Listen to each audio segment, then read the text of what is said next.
32. Again. 32. Suicide.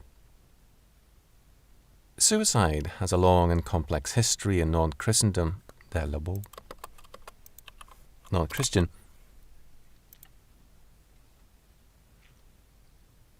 Suicide has a long and complex history in non-Christian cultures. It has been recommended by some religions, regarded as heroic under certain circumstances by Republican Rome, and has been very common in some cultures, as in Japan. In Japan, the criminal law permitted self-execution to members of the royal family and other prominent persons, except in cases of high treason. Suicide is often resorted to in Japan as the honourable way of avoiding disgrace, humiliation, or, in war, capture. Biblical faith from the earliest days was against suicide as a form of murder and banned by the commandment, quote, "Thou shalt not kill," end quote. In Midrash Rabbah 34, the prohibition of suicide is grounded also on Genesis 9:5, quote, "And surely your blood of your lives will I require, at the hand of every beast will I require it, and at the hand of man, at the hand of every man's brother will I require the life of man," end quote. Quote, noisy, so noisy.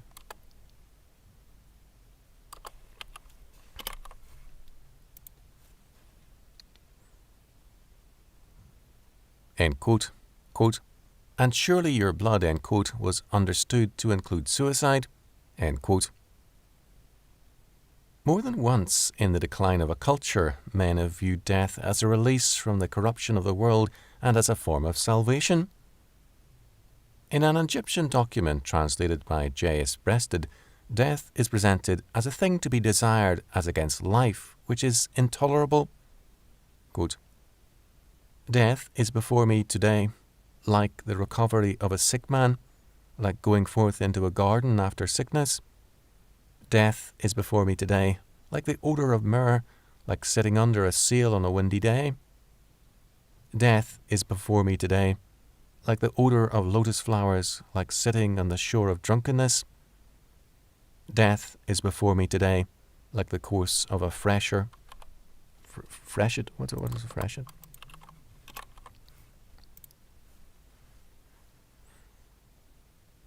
Death is before me today, like the course of a freshet, like the return of a man from the war galley to his house. Death is before me today, like the clearing of the sky, like a man fowling therein toward that which he knew not. Death is before me today, as a man longs to see his house when he has spent years in captivity." End quote.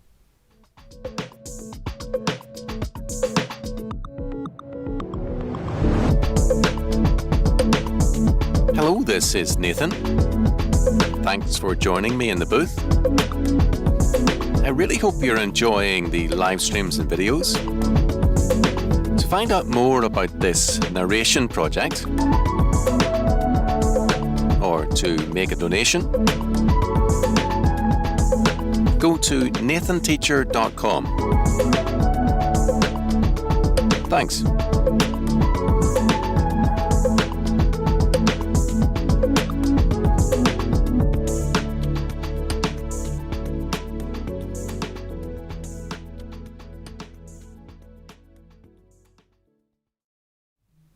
There have been many such expressions. There have been many such expressions in pagan cultures. However, there is a marked difference between such suicides and modern suicide. In pagan culture, death offered some kind of alternative, however pale for the modern atheists.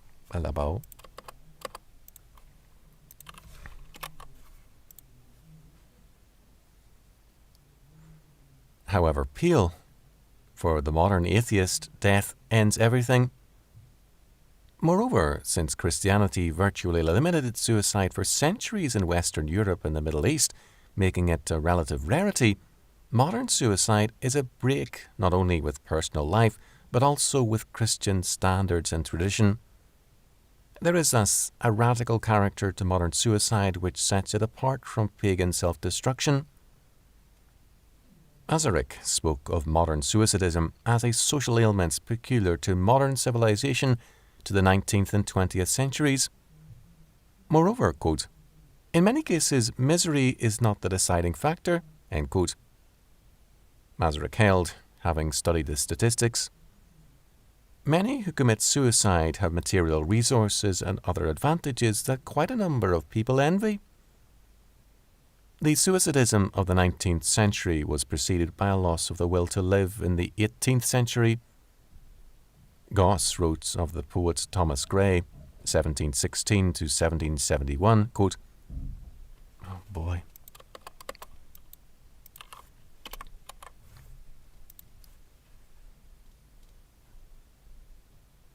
He never henceforth habitually rose above this deadly dullness of the spirits. His melancholy was passive and under control, not acute and rebellious, like that of Cowper, but it was almost more enduring. It is probable that with judicious medical treatment it might have been removed, or so far relieved as to be harmless, but it was not the habit of men in the first half of the 18th century to take any rational care of their health. Men who lived in the country and did not hunt took no exercise at all. The constitution of the generation was suffering from the mad frolics of the preceding age, and almost everybody had a toot. Wow. Oh boy, it's awful. Oh, ghastly.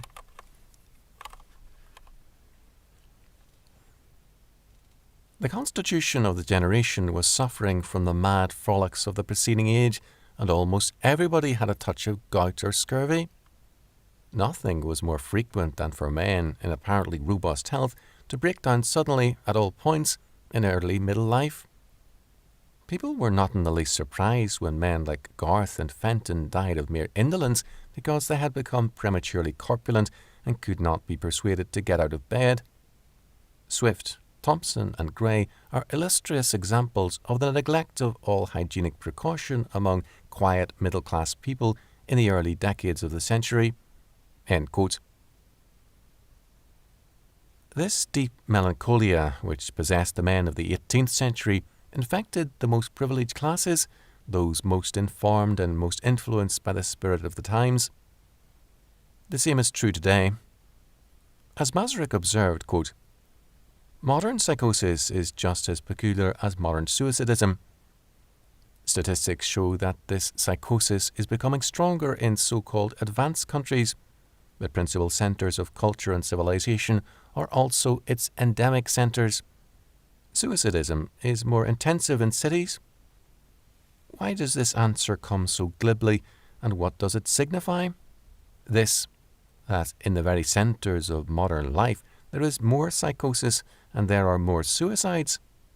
Here, scientific analysis confirms what we continually hear today from all sides, that people are becoming more nervous, more sensitive and more hypersensitive, more exasperated and more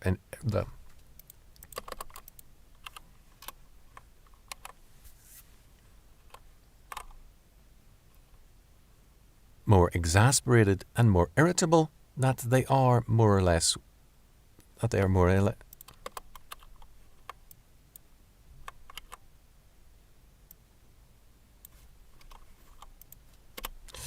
Let's try this, just slide that in a little bit.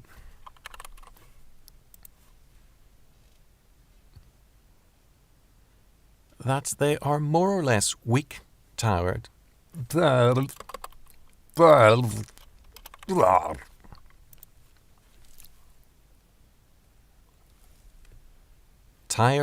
wearied, unhappy and saddened, end quote. The roots of suicidism Masaryk found in boredom, a reproachful conscience.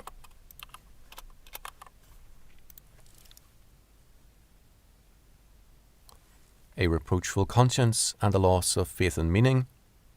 The attitude of modern man he summed up thus, quote, is there a God? We do not know. Is there a soul? We do not know. Is there life after death or not? We do not know. Is there any purpose in life? We do not know. Why am I living? We do not know. Am I living? Do I really exist? We do not know. When, then? Blah, blah, blah, blah, blah.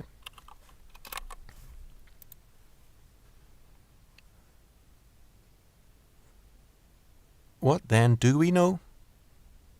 Is it possible for us to know anything at all? We do not know.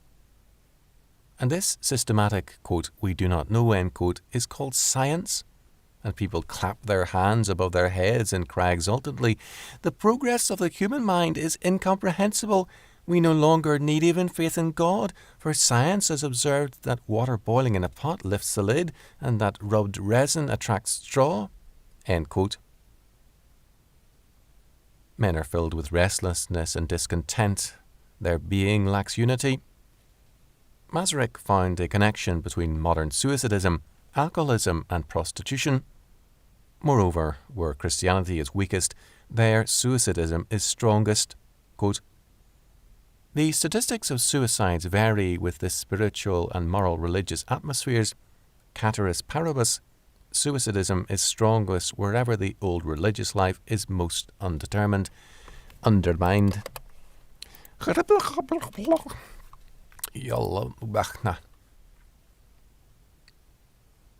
Suicidism. Okay.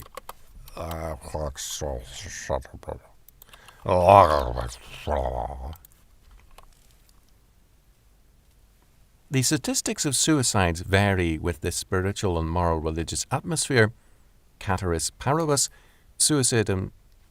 Suicidism.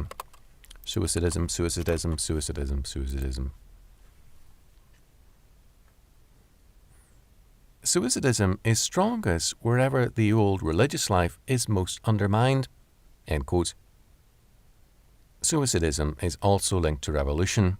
It is a part of a defiance of authority, a war against the past, and an attempt to dethrone God. In suicidism, man is his own God and is thus intensely subjective. Subjectivistic man, after a certain point, quote-unquote, solves his problems by suicide. Where men of faith, their rage and despair is more likely to find an objective target in murder. The statistics...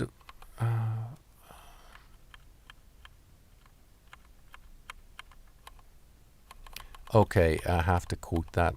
I should have guessed, I just wasn't sure. I gotta quote it. You know it. Is it this? Come on.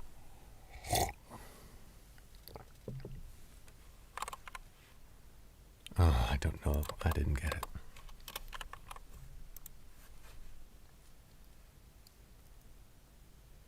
The statistics of suicide have no quote.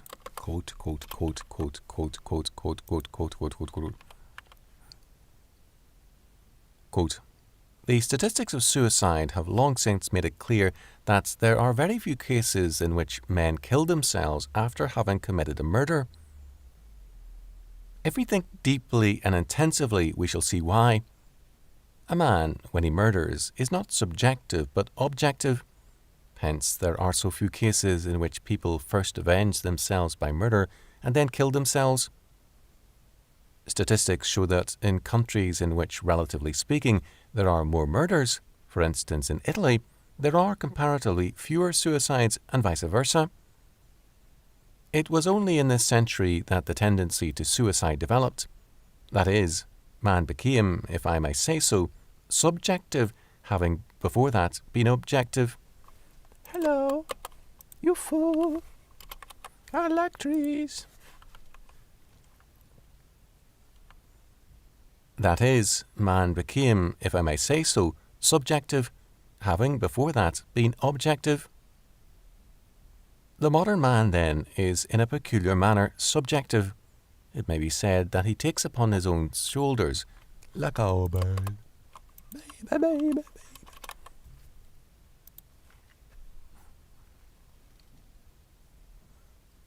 It may be said that he takes upon his own shoulders the whole guilt of life. He reproaches himself, but it may also be said that his suicide is, as it were, a delirium of subjectivity, an annihilation of objectivity, as though he were destroying the object that irritated him. This he does just through subjectivity and modern subjectivity." End quote. The goals of modern life are subjective. Happiness for mankind. As Masaryk noted, quote, "The modern educated man chases happiness but catches death." End quote. The, quote, "flower children," end quote, or hippies of the 1960s have had a high suicide rate. Their parents usually gave them now.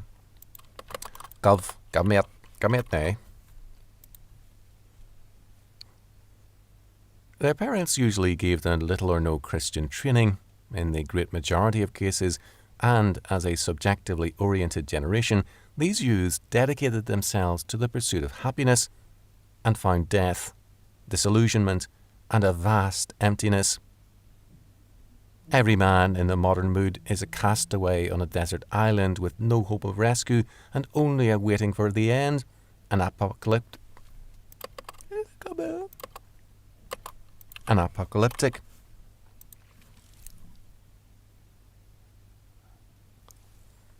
apocalyptic end to destroy a world in which every fair haven becomes a deserted island, and man, quote, "enlisted," end quote, in meaninglessness.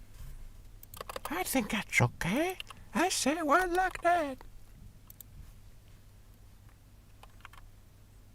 Enlisted, end quote, annihilated. I knew it, boy. Annihilated, end quote, in meaninglessness and despair. William Empson has expressed this mood in these words, quote, "Shall we go all wild, boys, waste and make them lend, playing all the child boys, waiting for the end?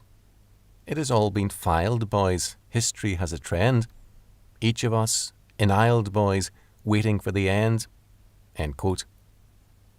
History's quote-unquote trend is to quote-unquote annihilate man, to isolate him from meaning and from other men. The longing thus is for an apocalyptic or cabal.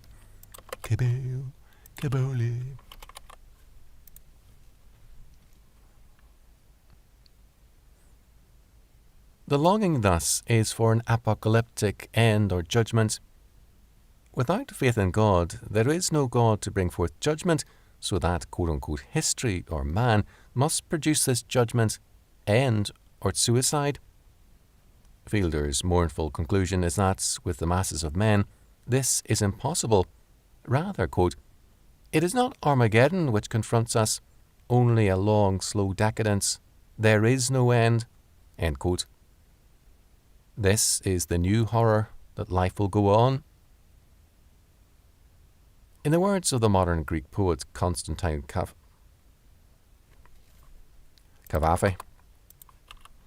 I'm going to look that up because, it's pretty ugly as it stands. Gonna look it up. Oh, baby. Constantine Cavafy.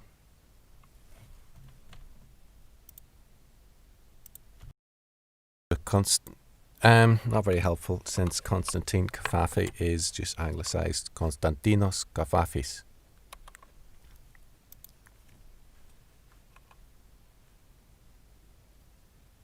In the words of the modern Greek poet Constantine Cavafy, the uneasiness of the modern man is due to the fact that hope is gone, quote, "because it is night and the barbarians have not come, and some men have arrived from the frontiers, and they say that there are no barbarians any."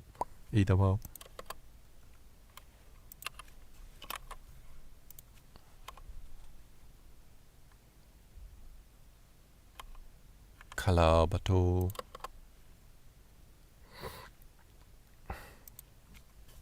Kalabato.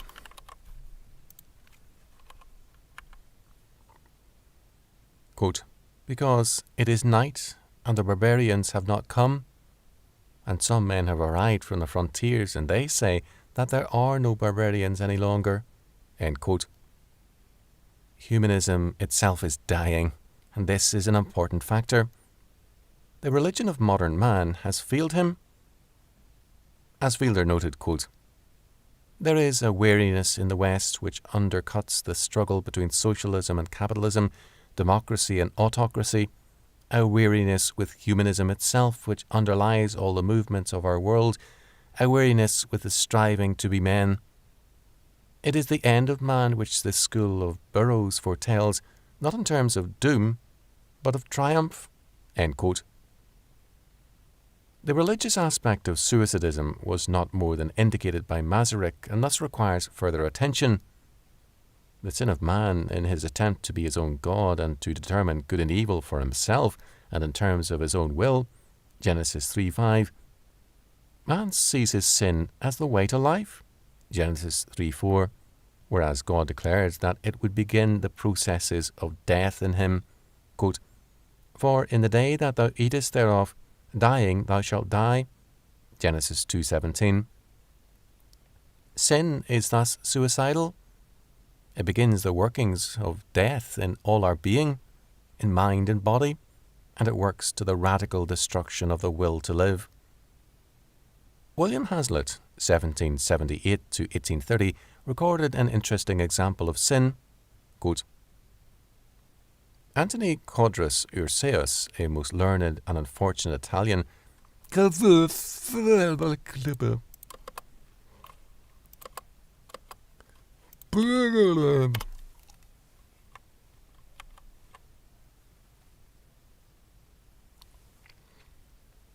Antony Codrus Urseus, a most learned and unfortunate Italian of Calabo. Antony Codrus Urseus, sounds good to me. Let's try that a little bit closer. A little bit closer. Antony Codrus Urseus, a most learned and unfortunate Italian, born 1446, was a striking instance, says his biographer, of the miseries men bring upon themselves by setting their affections unreasonably on trifles. This learned man lived at Forley, and had an apartment in the palace. His room was so very dark that he was forced to use a candle in the daytime, and one day, going abroad without putting it out, his library was set on fire, and some papers which he had prepared for the press were burned. The instant he was informed of this ill news, he was affected even to madness. He ran furiously to the palace, and stopping at the door of his apartment, he cried aloud, "Christ Jesus, what mighty crime have I committed? Whom of your followers have I ever injured, that you thus rage with inexplicable hatred against me?" Then, turning himself to the image of the Virgin Mary near at hand, "Virgin," says he, "hear what I have to say, for I speak in earnest and with a composed spirit. If I shall happen to address you, Le Rabot,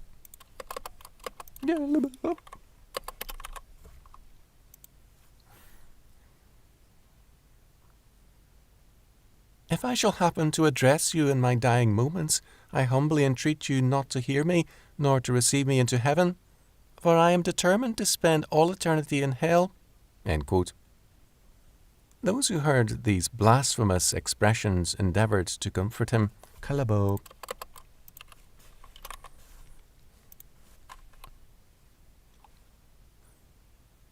Those who heard these blasphemous expressions endeavoured to comfort him, but all to no purpose, for the society of mankind being no longer supportable to him, he left the city and retired, like a savage, to the deep solitude of a wood. End quote. No. Calabo.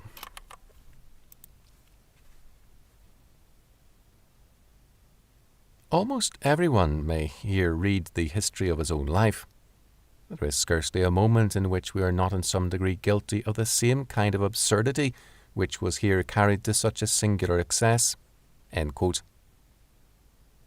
Urseus retired or withdrew from men as well as God, from life as well as heaven. What the fire triggered was his own basic faith, that his will was ultimate and God's function should be to overrule Urseus's own carelessness. This man wanted life and the world on his own terms, or not at all. This is the heart of suicidism. How does the suicide justify his act in modern suicidism?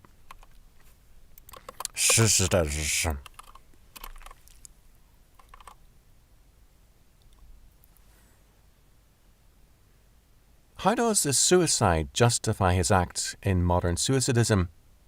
Very simply, he sees evil in God, man, and the environment, and he sees himself as the man who is too good for this world to tolerate.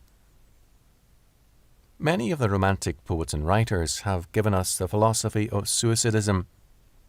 Lord Byron, a famous minor poet, is an excellent example of the romantic and masochistic pursuit of suicide in both his life and poetry. The Byronic hero is always too good for this world. He bears a burden of loneliness because he is somehow more than common clay, and a burden of romantic guilt which is somehow God's fault. An unbiblical egoism marks many of the Byronic heroes.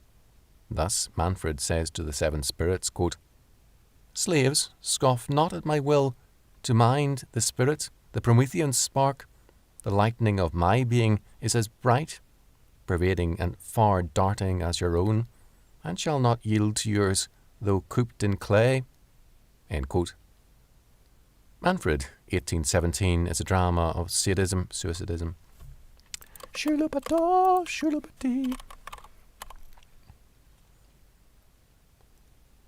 Manfred, 1817, is a drama of suicidism. Manfred says that, quote, "It is my fatality to live," end quote. The comfort of Christianity is for peasants, he holds, and he rejects the counsel of Christian patience with contempt. Quote, "Patience and patience, hence that world was made, for brutes of burden, not for birds of prey. Preach it to mortals of dust like thine. I am not of thine order." When the chamois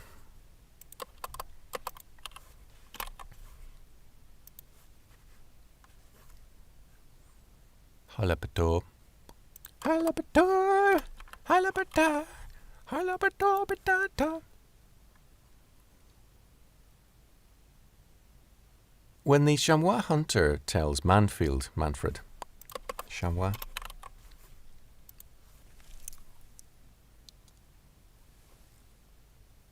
When the chamois hunter tells Manfred, quote, "My prayers shall be for thee," end quote, Manfred answers, "I need them not, but can endure thy pity."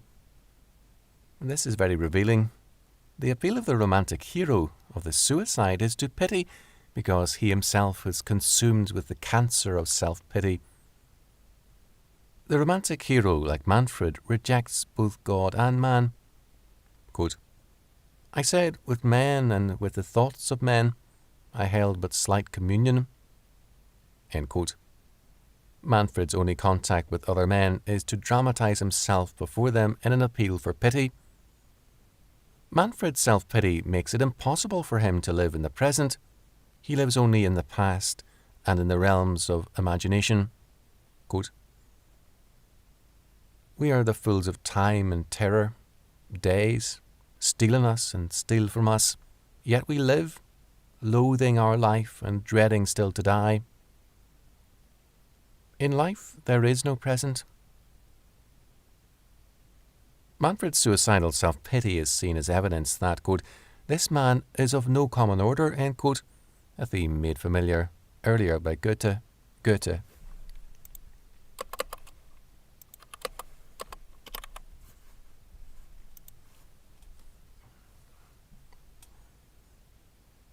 A theme made familiar earlier by Goethe. Manfred's sufferings separate him from the mass of men, and his self-imposed isolation from humanity, his contempt for the masses, is proof of his superiority.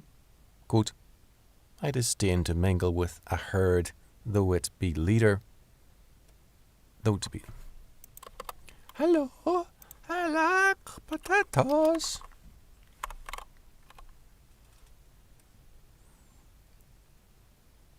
I disdain to mingle with a herd, though to be leader, and of wolves.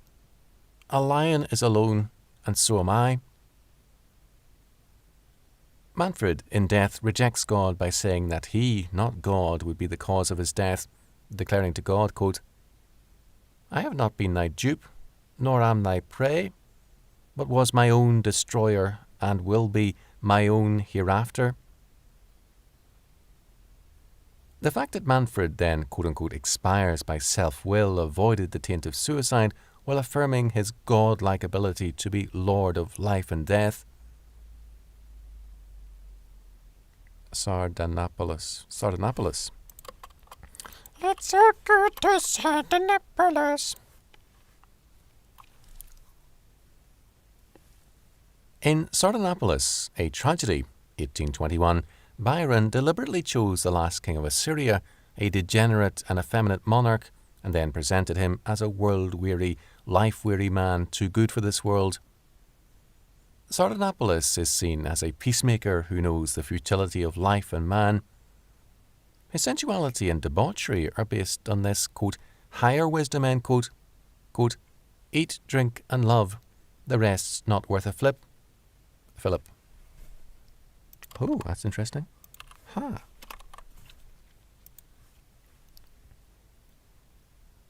The rest's not worth a fillip, end quote. Sardanapalus' degeneracy is seen as proof of his greatness and sensitivity. Sardanapalus observes, quote, must I consume my life, this little life, in guarding against all may... Hello?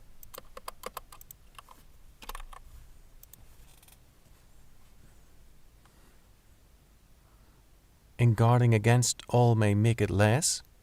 Is it not worth so much? It were to die, before my hour, to live in dread of death, tracing revolt, suspecting all about me, because they are near, and all are... Shillabadoo, what a friendly guy. Because they are near, and all who are remote, because they are far. But if it should be so, if they should sweep me off from earth and empire, why, what is earth or empire of the earth? I have loved and lived and multiplied my image. To die is no less natural than those acts of clay. 'Tis true I have not shed blood as I might have done in oceans, till my name became the synonym of death. A terror and a trophy, but for this I feel no penitence. My life is love. If I must shed blood, it shall be by force. Till now no drop from an Assyrian vein hath flowed for me, nor hath the smallest coin of Nineveh's vast treasures e'er been lavished on objects which could cost her sons a tear. If then they hate me, 'tis because I hate not. If they rebel, 'tis because I oppress not. On men, ye must be ruled. On men. What a pretentious git. On men, ye must be ruled with scythes, not sceptres, and mowed down like the grass, else all we reap is rank abundance and a rotten harvest of discontents infecting the fair soil, making a desert of fertility. I'll think no more. With these lines, Byron sets the development theme. Sardanapalus is a secular and godless St. Francis, a man of peace and love, too good for this world. Byron has Zames declare of Sardanapalus, quote, all voices bless the King of Peace who holds a world in jubilee, end quote. Sardanapalus is thus compared also to Christ by Byron. When men who appreciate his worth kneel before Sardanapalus, hailing him, quote, the god Sardanapalus, his reply is, I seek but to be loved, not worshipped. The glory of this new god is then Hello. Hello, hello, hello.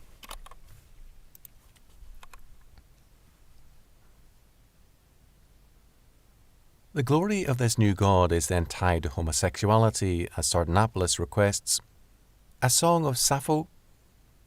But sadly, the world is not made to appreciate such greatness and, quote, all are the sons of circumstance, end quote. Those who seek pleasure rather than brutal power are made the victims of God and man. Sardanapalus, in self-pity, says, quote, this, too, and this too must I suffer, I who never inflicted purposely on human hearts a voluntary pang. End quote. This debauched St. Francis releases a man before his end approaches, saying, "Let him go free. My life's last act shall not be one of wrath." Sardanapalus, as death by suicide nears, gives a Neoplatonic soliloquy. Hello, hello, it's a Neoplatonic soliloquy. Sardanapalus, as death by suicide nears, gives a Neoplatonic soliloquy. Say it with me. Neoplatonic soliloquy. As death by suicide nears, hello. I like to pretend, looby-doo, make up the words. Sardanapalus, as death by suicide nears, gives a Neoplatonic soliloquy in which he looks forward to his soul's departure from, quote, the gross stains of too material being, end quote. As he mounts the funeral pyre, Sardanapalus, the saintly victim, declares, quote, Adieu, Assyria, I love thee well, my own, my father's land, and better as my country than my kingdom. I sated thee with peace and joys, and this is my reward, and now I owe thee nothing, not even a grave. End quote. Byron, as himself a guilt-ridden and suicidal man, deliberately... Hello? I was not expecting deliberately.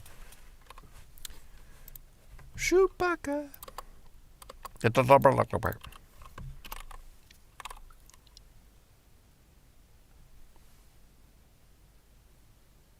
Byron, as himself a guilt-ridden and suicidal man, deliberately chose as vicious an example as Sardanapalus for glorification in order to show that, unknown to the common herd, the debauched villain is really the hero. Moreover, he uses Manfred, Cain and Sardanapalus as vehicles to express his own suicidal self-pity.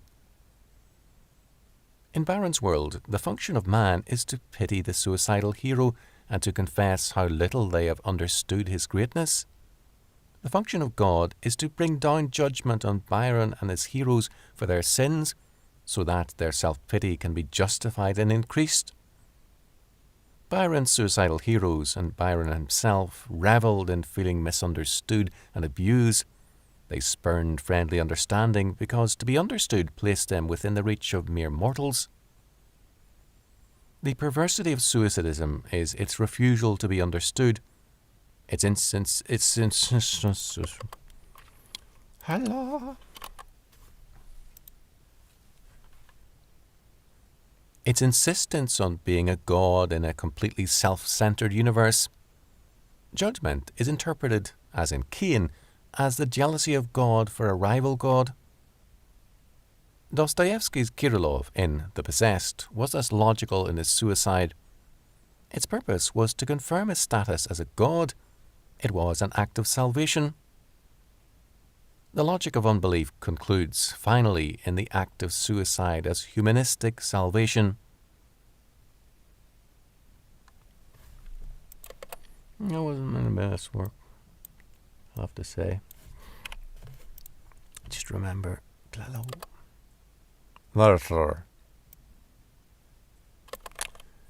I just slurred my speech, you know what I mean? It was not good. I can see clearly now. Okay, thanks for tuning in. Thanks for tuning in. Great. And that's cool. And I hope to see you later in XXXIII.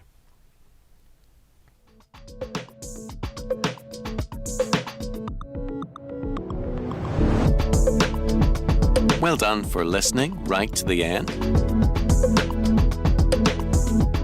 If you would like to know more about this important Christian audiobook project, please go to nathanteacher.com. Thanks.